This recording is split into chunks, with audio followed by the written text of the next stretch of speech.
Good evening and welcome to SAS, Sober and Smiling. My name's Rob. I'm Nick. I'm Jamie. There's just three of us today, so let's get this started. So thank you for tuning in and listening, and if you like, obviously please put a share and a comment on our Facebook group. We also have Spotify, YouTube and Instagram. So yes, today... And TikTok. Oh, sorry, Nick, and TikTok. Not that I go on it, I've got to admit, I'm a bit too old for TikTok. Right, today's subject, we are going to talk about what is addiction and how you personally perceive addiction and what you've done in addiction. So it's quite a broad subject, as in, for me it's like a personal thing, addiction.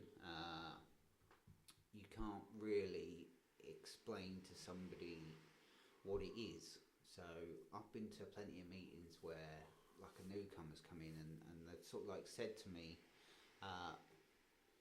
am I an addict? Tell me if I'm an addict. And it's not that simple really, because addiction means different things to everybody. You obviously got the physical side of addiction, which we all know, and as I've spoken about before, I think I'm born with the addiction gene, but it's deeper than that for me, because it's all, for me, addiction is in different forms. So I classify myself as a true addict, which means I'm born with it. There are other types of addicts out there that maybe don't have it as serious or do have it as serious. It's for me, my addiction is how I think. It's mental behaviour on my side. So addiction for me isn't alcohol, isn't drugs. That was just the byproduct. That was the solution to not, for me, not to worry or it's basically to black out my addiction. My addiction is mental. It's hard to explain what that means, but it's physically mental, and the substance was there just to block it out. So yeah, I've done many strange and weird things in addiction. I'll talk about that in a bit. But yeah, I've justified drinking, I've justified addiction, I've done stupid stuff, I've normalised it, I've lied, I've cheated, I've stole, I've criminal record for it. You name it, I've done it really. So yeah, I'll put all that in a bit. But yeah, that's my side of addiction. It's personal, it's individual. Only you can decide if you're an addict. Nobody can decide for you. So yeah, that's my piece. I think addiction to me, personally, like I say, it comes in like a mental form. Mental form of what goes off in your head, the way you think, the way you feel. But also I find it's almost like an urge sometimes, if you want to talk about sort of the physical side. It's like an urge you have that you just can't control. Like, if you, like say you have a hobby with something, whether it be like, say, stamps or collecting a particular thing, it's just something that just takes over, and you dedicate everything to that particular hobby, and that's when it gets to the point where it just takes over everything, where it blurs the lines of normality, and whereas a normal person will think about what he does during the day, what he'll do at work, what he does at night, what he'll do with his family. An addict will just think solely for the purpose of one thing. The one thing that makes them happy, and then depending on what can go off of that, whether that particular thing goes on too much in their life, then other people sort of point the finger. I know this can sound a bit weird. Point the finger and say, oh, it's turned into a bit of an obsession sort of thing, and then it can go to addiction, and then you have the other form of addiction, which is obviously with the things with substances and alcohol, and that's when that comes into play sometimes, and that's when you become addicted to a substance, and you, like you said, Rob, you use it to sort of black things out, to take your mind off things, take it off of life in general. Yeah, so that's why I think it's mental rather than physical, because everybody comes into recovery and puts the physical down, and that putting the physical down, although it's not easy, is the easy part, and that's what you've got trying to explain to a newcomer is that's the fucking easy part. Putting the substance down is just the physical side of it. And for me that's not addiction. Addiction is mental. So recovery and being clean are two different things. Recovery is dealing with a mental issue that you have for the reason that you're taking all substances. That's for me. That's what it is. It's just totally mental. It's not physical. It's mental, and that's why I'm going to struggle with it, and that's why people don't understand, like my wife and stuff, don't understand that this is with me for the rest of my life. I can't cut off my brain. I can't swap my brain out for somebody else's and go I'm cured, because addiction is in my brain. It's there. It's in all my thought patterns. I can't stop that, so I have to deal with that instead. And that's for me. That's what recovery is all about. I'll die an addict. But hopefully I'll die a happy recovering addict rather than a fucking practicing one. Yeah, I mean, for me, I'm a bit like Rob. You know, I believe I was born with this gene, but I agree it's a mental illness, and I think that needs highlighting a bit more because it's like a disease on your brain. And for me, I was a child that was restless, irritable, and discontent. And I always wanted something to change that. I instantly changed the way that I felt. So if I felt happy, sad, lonely, tired, angry, you know, I'd want some form of substance in me to change how I felt. And as time goes on, I find that addiction, again, you know, it's a progressive illness, and it just kind of snowballs and gets worse and worse. And you're right what you say about alcohol and drugs aren't the problem. It's the solution to our problem, because to say we're the problem, you know, it's our heads that's the problem. It's not the drink or the drugs, because you know, and I always have this, because if alcohol and drugs were addictive, then everyone would be addicted to it, wouldn't they? But they're not. It's you know, it's only addictive to some people. You know, and the mental side, what I call it, it's like when, because like I say, for me today, I'm like 30 months sober now, and cheers, thank you, and I'm in control of having that first drink, or today I'm in control of having that first drink or drug. But once I've had that first one, that's it. Yes. All bets are off. It's not me in control of it anymore, because that mental and that physical allergy has took over me for more. And I think now I know about that and I've learnt about it. It's because it's not easy to get your head around, I don't think. No. You know, because like I say, I've been in rehab 4 times, and the first time I was adamant that I only had a problem with alcohol, although I did coke as well. But I thought alcohol was the problem, and I put the coke down, then put the alcohol down, and then I started dry sniffing. Went back in rehab again, come out again, then put the coke down, then I started on prescription meds in a massive way. So I've always done something to change how I feel, and you only kind of get better when you like dig deep inside. It doesn't work trying to resolve everything on the outside, fix anybody else. You've got to fix you. But like you say, it never goes away. And I could, you know, if you said to me, "You're ever going to pick up drink or drugs again?" I couldn't. If I was honest, I couldn't guarantee I was never going to do it again. No. I can guarantee I'm not going to do it today, you know, because I'm in a good place. But you know, 6 months, a year down the line, I don't know. And I personally think it's a good way to be quite guarded, because as soon as you let your guard down, because it's on your shoulder, isn't it? It's like a deceitful little fucker. It's always waiting for you to trip up or slip up, I think. You know, waiting for you to have that bad day where it's like comfort you, and like that little voice like, "You'll be all right. Just have a little bit. Take that pain away, or take them thoughts away." And I feel like it's, although I'm good, I don't like to, you know, make a big thing of it, because I think if you get too confident about this disease, you know, it'll have your pants down. Oh yeah, too, right. I mean, Don't you?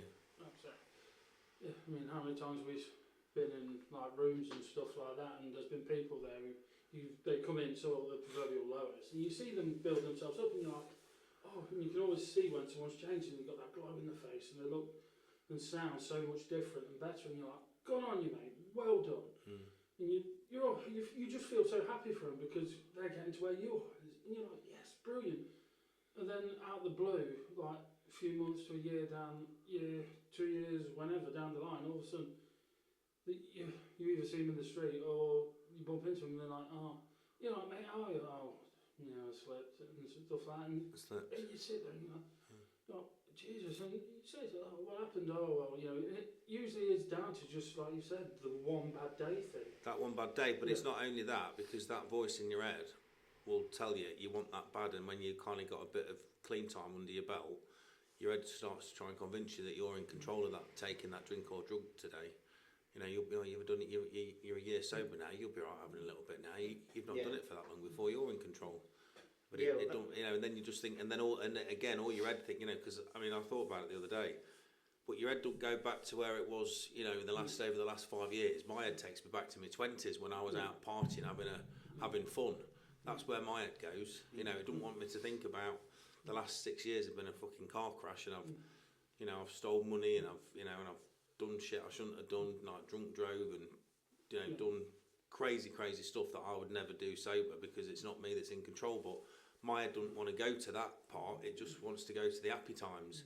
And when you're kind of in that phase where you feel shit or you feel down, and then you've got that happy, or just take you back to that happy place.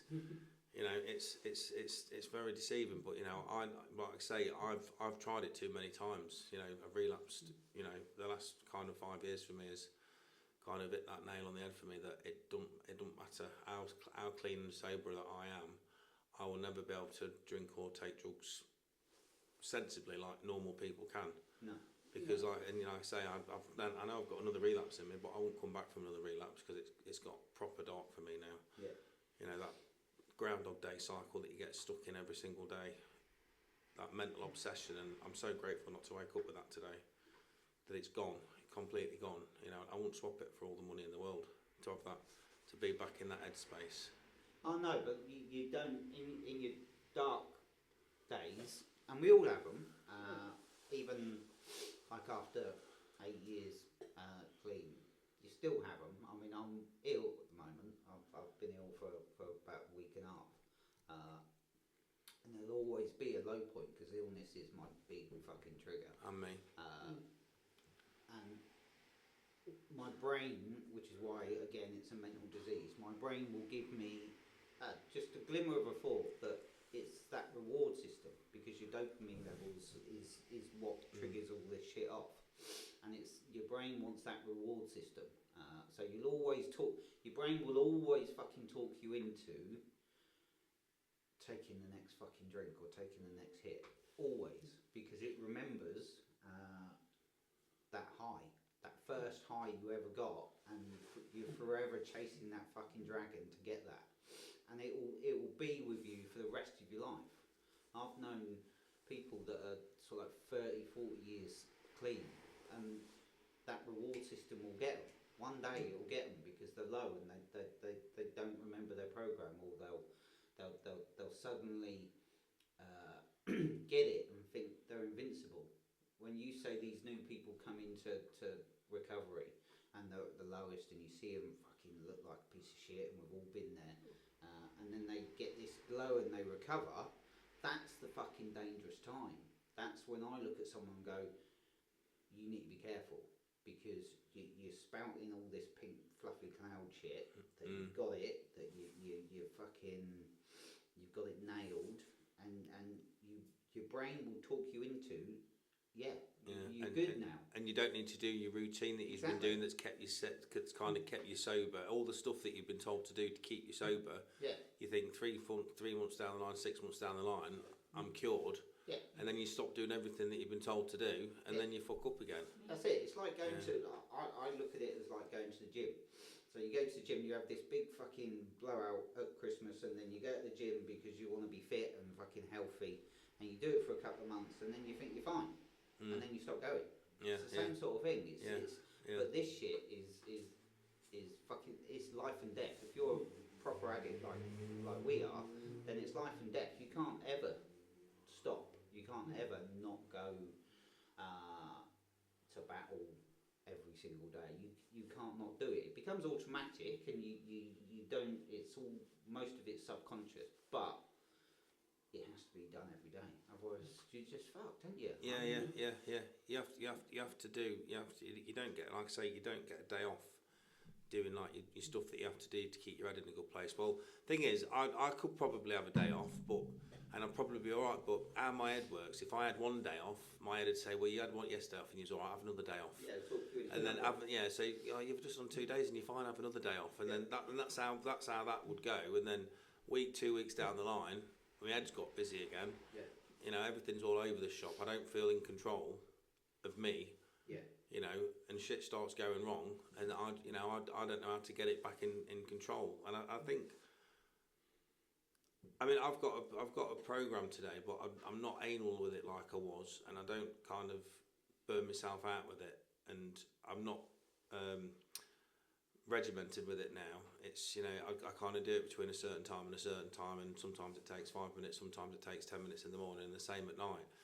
And I think by doing that, I found a balance, because when I've done it before, I've done too much, and I've got fed up of it, or I've got too much and it's burnt me out, you know, and all them sort of things. Burn out, being pissed off with it, fed up, you know, it don't work with me.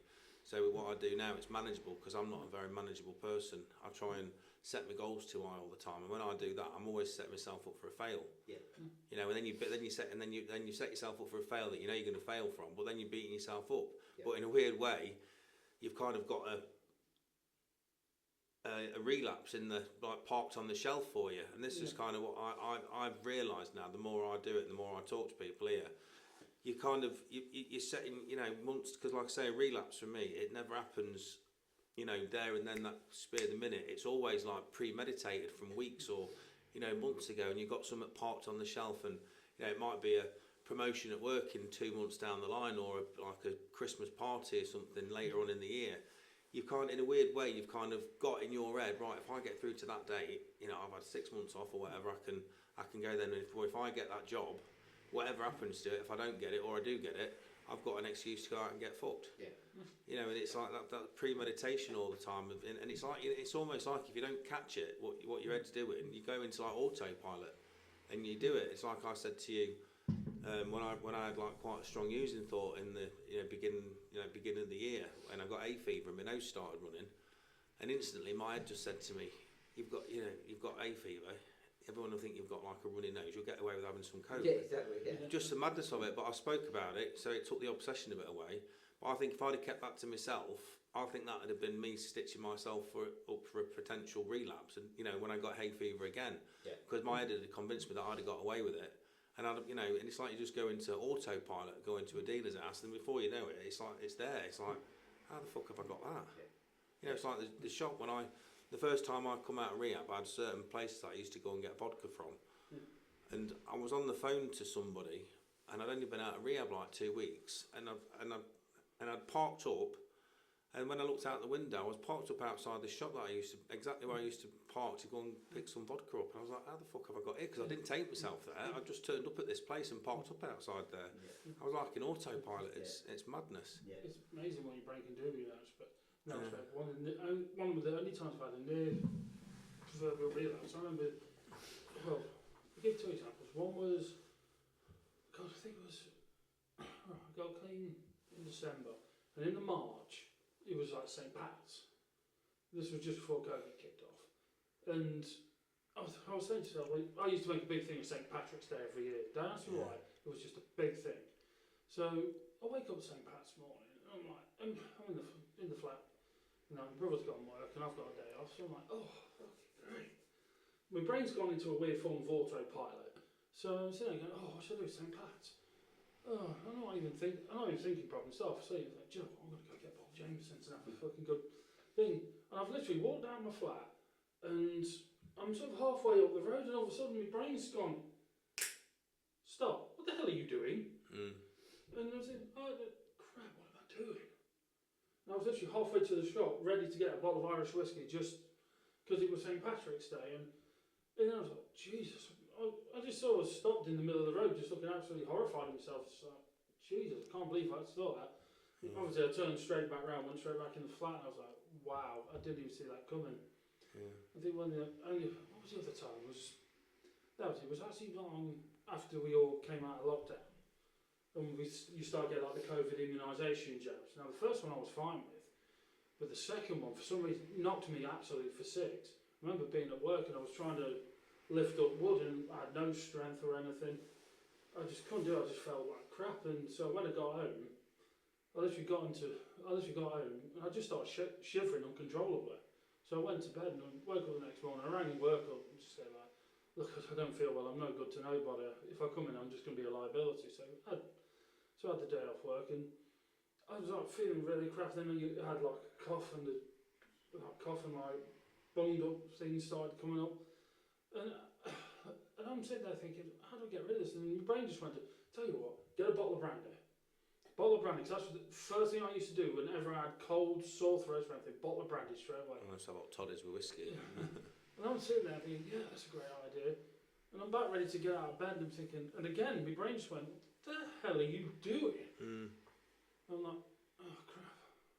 Again, But that's, maybe it was because obviously I was feeling like shit because of the illness or what, I don't know, but Christ, it's amazing.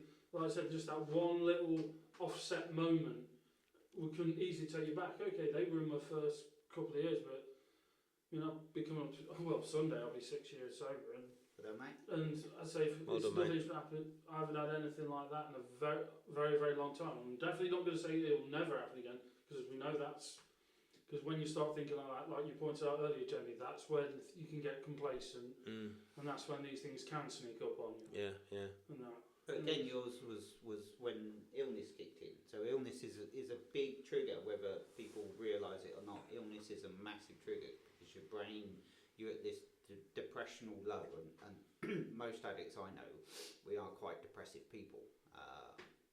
So we get low very quickly, and it's that when it kicks in. It's when your brain kicks in for that reward system. You want a reward or you want to feel better. And being addicts, we want to feel better straight away. Instantly, yeah. We don't do waiting. I've never done waiting in my addiction ever for anything, for a job, for money, for sex, for relationships. Traffic jams. Anything, yeah, absolutely anything. I want instant fucking reward. Otherwise, I'm pissed off. So yeah, it's and. I think that's the odd thing about when you are poorly, because you know when you're kind of sober and you know you wake up some days and you just feel off, or you feel angry, or you feel sad, or you just feel shit. You know, that's why they say just keep it in the day, because generally you wake up the next day, you get your head on the pillow and that feeling's gone. But when you're ill, because it kind of drags itself out over like a week or 2 weeks like that, you're just stuck in. It's almost like you're stuck back in that Groundhog Day cycle again of addiction. It's fucking horrible, and that's kind of where my head takes me to. You know, it really plays with my head, especially if I've been poorly for well over a few days, because I can't.